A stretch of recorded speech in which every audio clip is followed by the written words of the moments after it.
당뇨를 실제로 이긴 사람들은 어떻게 관리했을까요? 안녕하십니까. 혈액순환의 모든 것을 알려드리는 혈관맨입니다. 당뇨 관리 어떻게 하고 계십니까?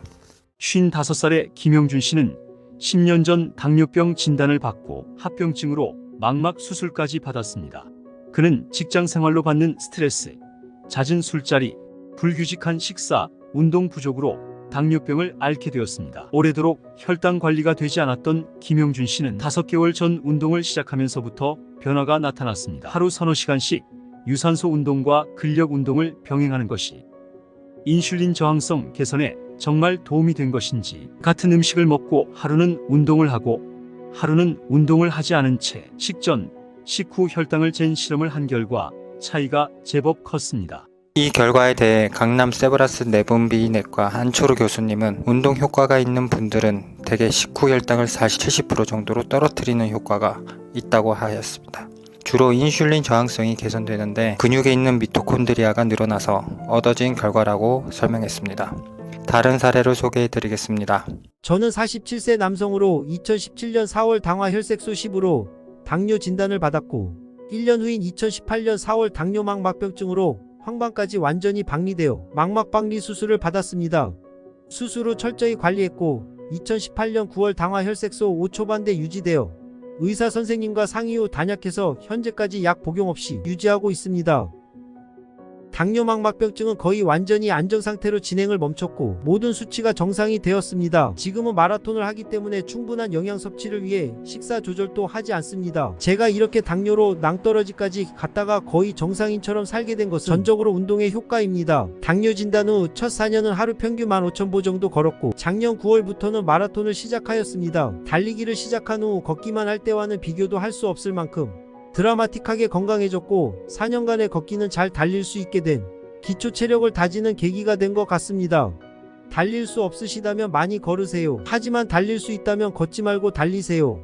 드라마틱한 변화를 경험하게 될 것입니다. 모든 당뇨인이 다 그럴 수는 없겠지만 적어도 저 같은 케이스에서는 약 안 드시고 당뇨 환자인 것도 잊고 살게 될 가능성이 매우 높습니다.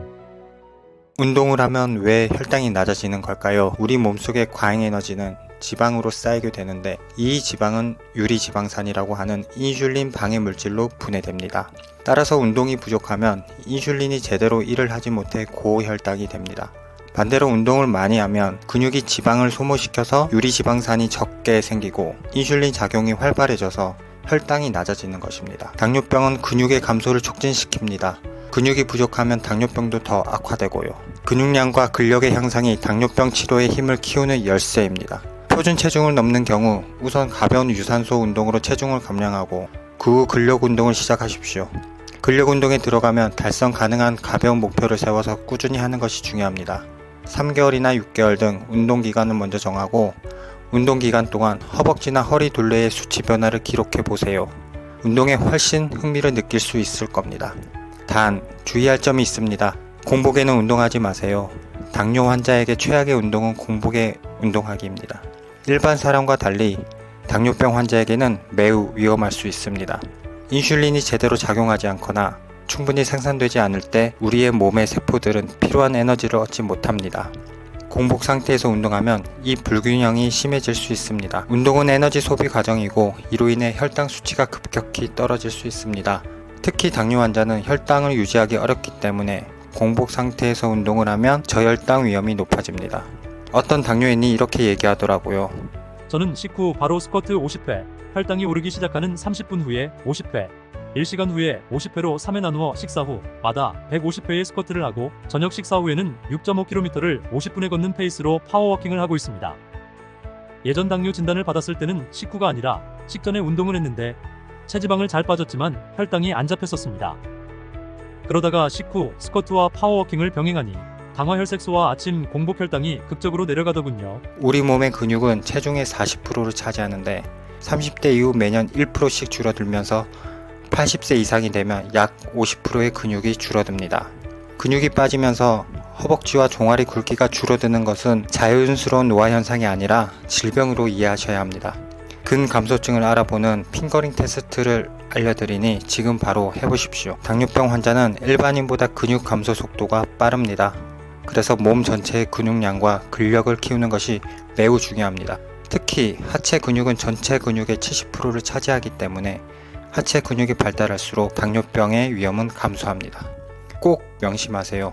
운동의 방법도 방법이지만 꾸준함과 근력 운동이 항상 병행되어야 합니다. 특히 하체 근력 운동이에요.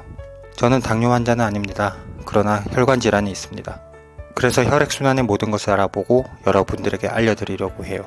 당뇨는 혈액순환과 아주 밀접한 관계가 있습니다. 장기간 높은 혈당 수치는 혈관벽을 손상시키고 동맥경화를 촉진시킵니다. 그리고 신경이 손상될 수 있어서 특히 다리와 발의 감각을 잃게 만들 수도 있습니다. 제 채널을 구독하셔야 알고리즘을 타고 더 많은 사람들에게 좋은 정보를 알려드릴 수 있습니다. 오늘 영상은 여기까지입니다. 다음 주에 더 좋은 정보 가지고 올게요. 감사합니다.